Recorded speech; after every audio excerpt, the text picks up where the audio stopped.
Fuller's Vintage Ale.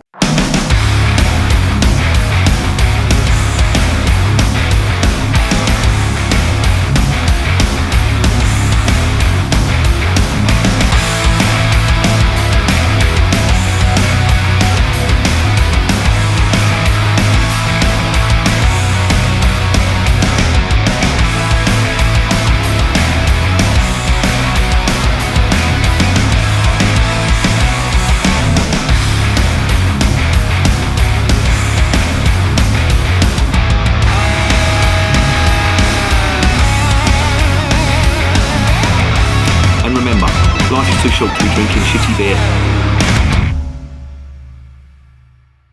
Welcome to another edition of Bands, Bikes and Booze Reviews. I have got a special one here today. It is the Fuller's Vintage Ale. And this really is a treat for me because I've had Fuller's Vintage Ales in the past, and how can I put this?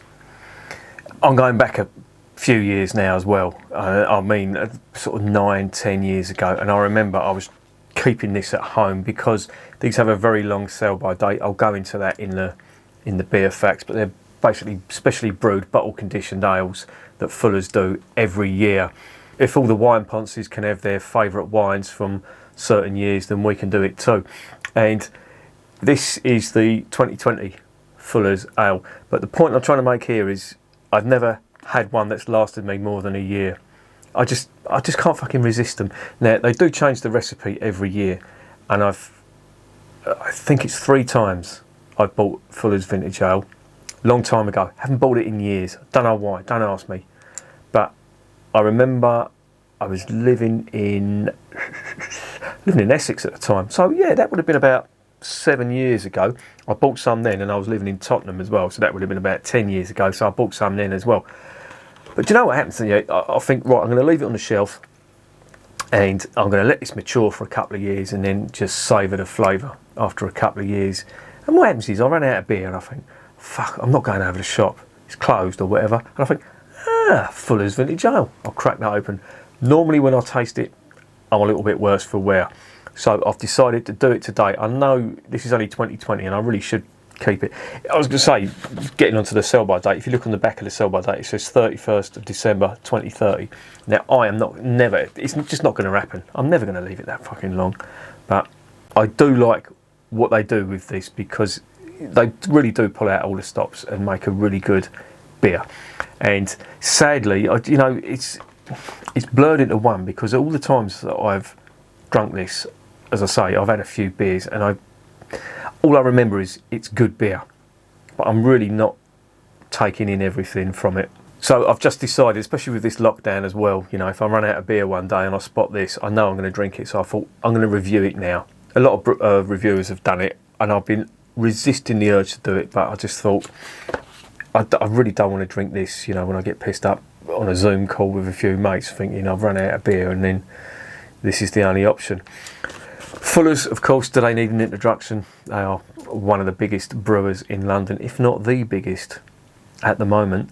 They're based in Chiswick, down near the A40, and they really are a fantastic brewer. And I like what they do as well. I've been to the brewery, done the tour and everything, and yeah, tasting the beer at the Fuller's Brewery really is an experience. It's the best you'll ever taste it. So fresh. But the flavours, Fuller's beer is good out of a bottle, but on draft in the little bar they've got in the brewery. I came out of there, I think it was a tenner for the tour. It's a while back now. In fact, I think I might have bought a vintage ale there as well. Somebody recommended it to me in the shop and I bought it. But yeah, all the beer is just fucking fantastic, as you know if you're a beer drinker. Beer drinkers love Fuller's. All the supermarkets sell them. They weren't always that great. They had the name Fuller's back in the sort of 70s and 80s. Their nickname was Full of Shit and Turnips because, let's just say, the brewery wasn't the healthiest place, as no breweries were. They all had pigeons flying around in them. If anyone's here has ever worked in a warehouse years ago, they had pigeon shit all over the place. There was rats everywhere. Apparently there's weevils in the malt as well, but they'd all get killed in the boil anyway. So yeah, breweries weren't the most, how can you say, hygienic places to work in, if you know what I mean. But anyway, I just want to get onto this now because I really am looking forward to this. So let's investigate the beer facts.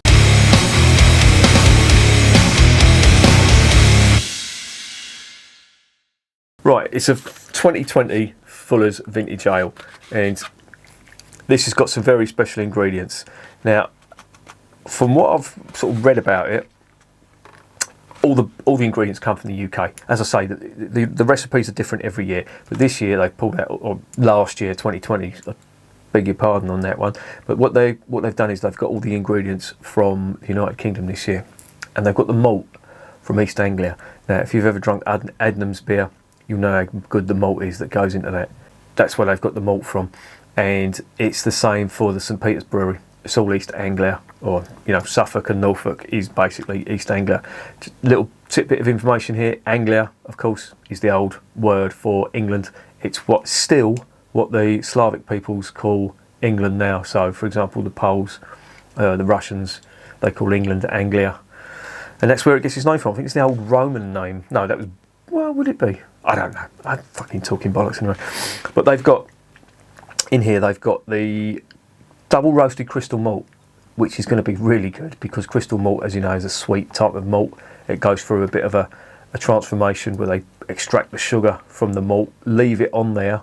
They do a pseudo germination, so it will produce the sugar, and then they kill it off, and you're just left with that natural sugar from the malt. They've got pale malt as a base malt, and they've got chocolate malt as well, so that's good. There's two types of British hop in here, quite young hops as well. You've got Godiva hops and you've got Jester hops. The two are related. One's, I think the Godiva hop is a more insect resistant hop than the Jester hop, but the two are related, and they do have slightly different flavours, but they're both sort of tropical fruit, citrus, a little bit of spice on the Godiva as well. So I don't know how much of that character is going to be in there. It really is just a speculation on my part. As I said, the sell-by date on this was, or is, 31st of December 2030. It's 8.5%. It's a 500ml bottle. Strong beer, it says. Let's see what the description is. An annual limited edition brew. Fuller's Vintage Ale is the most special beer to leave our Griffin Brewery each year. Every Vintage Ale recipe is unique from the last. Yeah, that's what I was just saying. All are made to mature, with the flavours developing over time. For Vintage Ale 2020, we've stayed true to our roots, sourcing all our ingredients from here in the UK.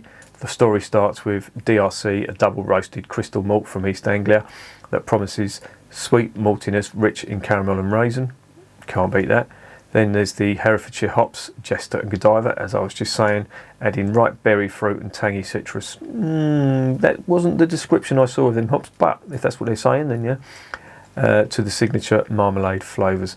Yeah, them marmalade flavours, if you've ever drunk Bengal Lancer, I know exactly what they mean. It's fucking lovely, the marmalade that they get out of it. And if it's anything like the Bengal Lancer stuff, this is going to be a good one. Bottle conditioned, a natural sediment will form, so store upright and pour carefully. Yeah, they say that so you don't get the sediment in there. I am going to put that in there. Ingredients: water, malted barley, invert sugar, yeast and hops. Looking good. This could potentially be an old ale style beer. It's got all the hallmarks of it. So let's get it home and let's see if it is.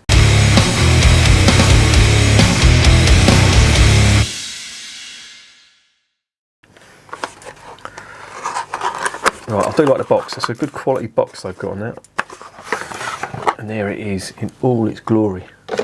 I'll give you a quick look at the box if you're interested in that sort of thing. Yeah, and on the back there is the description that I've just read. Got that from Waitrose. It was £6, £6 or £7, I think. This is room temperature. It's not cold at all. Oh, so see, they've got it numbered as well. I forgot about that. Yeah, they number the bottles, and yeah, it's basically got what it's got on the ye oldie box and the sell-by date. Cool. Let's get it open. See what's going on.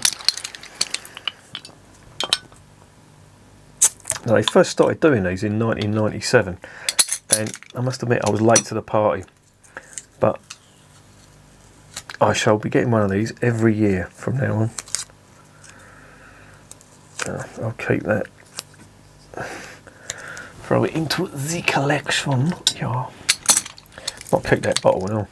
What am I getting the bottle opener for? See, this is what old age does to you. Now, I just smashed a glass and I'm really pissed off over it. I smashed my St Bernardus chalice. So I'm going to have to get another one of them.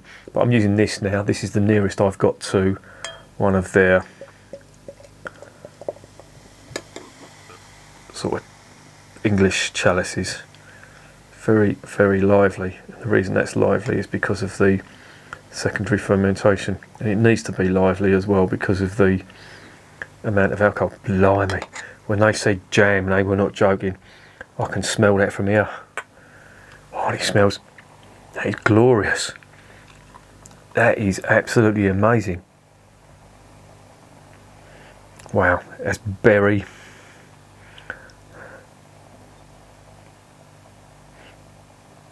Oh, ethanol.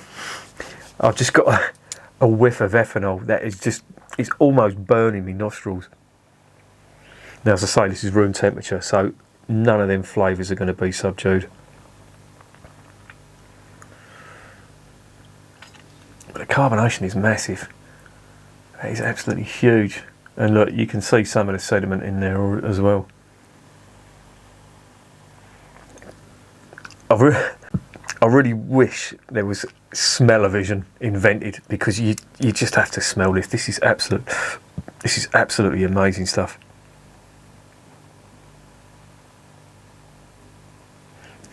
It's a mixture of blackberry, blackcurrant, marmalade and orange zest.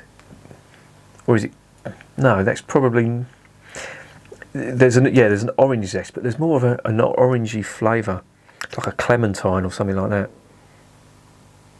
That's quite big. Now, as I say, I'm going to pour the sediment in there, because that's what I do, as well as pouring a little bit over my trousers. Right, there it is. Carbonation is huge. Look at that head. That is almost like a Belgian double. Looks amazing. Let's get it down the hatch.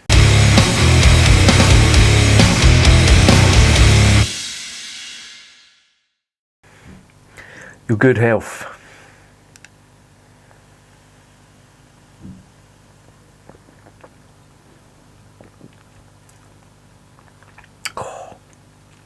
Oh, that is good. That is really good.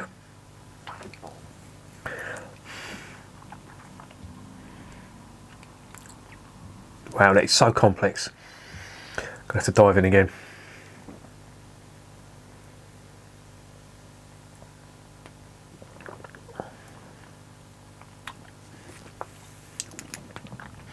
Okay, so you're getting ethanol. You're getting huge fruit, and I don't mean this is all about the fruit. You know, they can go on about the triple or the double roasted. No, well, saying that, I was just about to say the malt doesn't come into it, but that finish, it's huge. The finish is massive, but it creeps up because you're just bombarded with fruit, and then almost as you've forgotten about what you've just drunk, then this huge amount of, it's like chocolate malt bordering on coffee. It's like dark chocolate, bit of dark chocolate, but that's on the finish. Before that, it's just fruit all the way. Big blackcurrant, big blackberry, blackcurrant. There is some orange zest in there.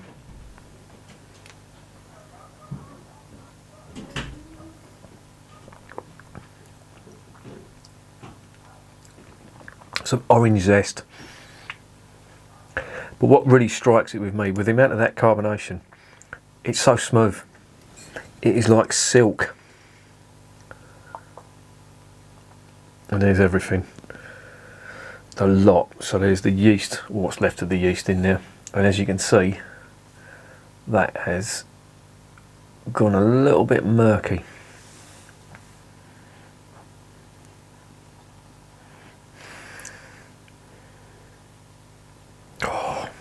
It really is good.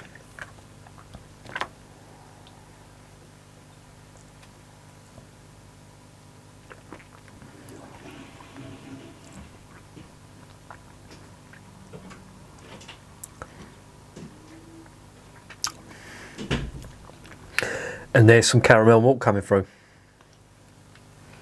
The malt character does come through very late on this, because that initial burst of fruit just, it almost leaves you reeling. Oh, it's so good though. It really is. This has absolutely blown me away. If you're a fan of old ale, barley wine, Belgian doubles, you are going to absolutely love this, because this is fantastic.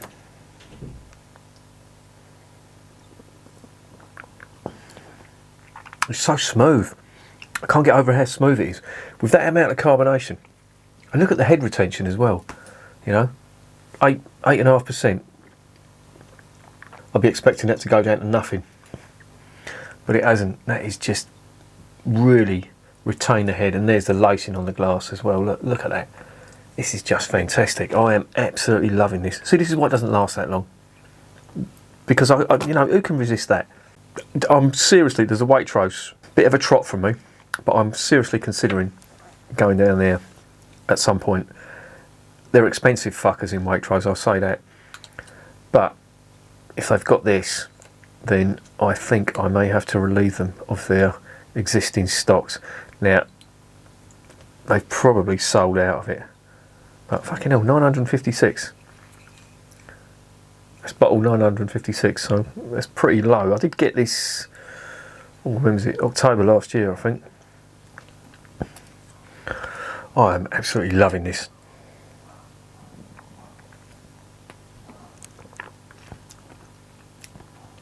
Oh my good God. That is amazing. Now, Fuller's are one of my favourite brewers. I don't care what people say about them. You know, they've been bought out by Asahi. That did worry me slightly. I thought the quality of the beer would drop, but fuck me, they've really excelled themselves with this one. This is fantastic. This has absolutely blown me away.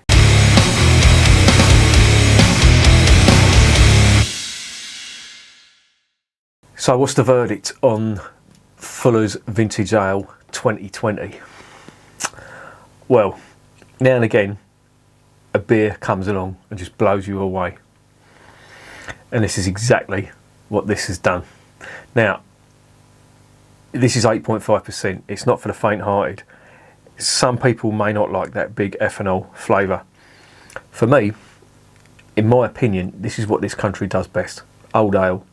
And, you know, I love my Belgian stuff. I love the Belgian quads and I love the Belgian doubles, but I just think, you know, with stuff like this, I know, don't get me wrong, this is a special brew if you like, but Christ almighty, this will take some beating. I would love to taste a Belgian beer that tastes nicer than that. It's just so complex. I've gone over some of the flavours. No doubt, as I get further down, I can't drink it all. This video will just last too long, and I'll probably be pissed at 8.5% if I drink it a bit too quick. But it's just lovely. It's just fantastic, and I cannot recommend it enough. If there's still any available that you know of in your supermarket, buy it. I'm drinking it, you know, this is now 2021, so it hasn't even been on the shelf a year, and it's tasting like this. I can only imagine what this would taste like after 5 years. That would be absolutely amazing. And, you know, people say, you know, beer goes out of date. Drink your beer fresh and all that. That applies to some beers. This stuff, it just annoys me. The only way I'm ever going to taste a vintage ale that has been aged for a few years is if I buy it off someone, because it's not going to last 5 minutes in my house. And this is the exact reason why I used to keep going back and drinking the stuff and why it never lasted. Because, you know, if there wasn't a beer in the house, I'd spot that and that'd be it. But yeah, needless to say, that is a 10 out of 10. If I could give it more, I would. This is probably, at the moment, this is probably the best beer I've tasted this year. Certainly the best beer I've tasted from Fuller's. It may not be everyone's taste, But if you don't like that strong malty, big ethanol, big flavour, big malty flavour, this is the opposite of your IPAs, your American IPAs. This is what this country does best. This is why we should be promoting this. This is what we should be brewing, you know, keeping up that tradition. Everyone laughs at tradition now, but this is what tradition produces. And, you know, the Germans don't laugh at tradition, they're still doing it. The Belgians do it. We are doing it to an extent, but I think people are just too caught up in this IPA craze now. And, yeah, sad. But this is amazing. And I urge you to get some. If you're in any way a fan of English ale, then you are going to absolutely love this. This is amazing. I cannot speak highly of it. I cannot speak too highly of it. I'm just going to have another little dabble.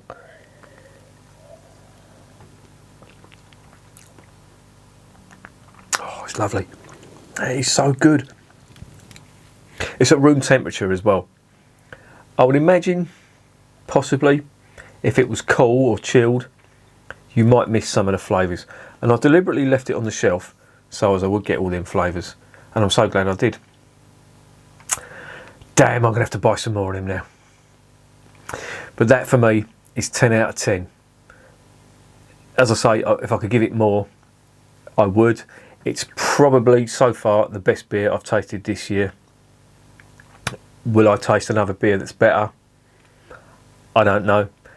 If I'd have tried it last year, in my British beer videos, I would have had an overall winner, and it would have been this. This is fantastic. I'm going to go down Waitrose and I'm going to buy up what they've got left. And I'm going to, I don't know how I'm going to do it, but I'm going to will myself to fucking not drink it before the year is out. I know it's pointless me saying it, but I'm going to do it.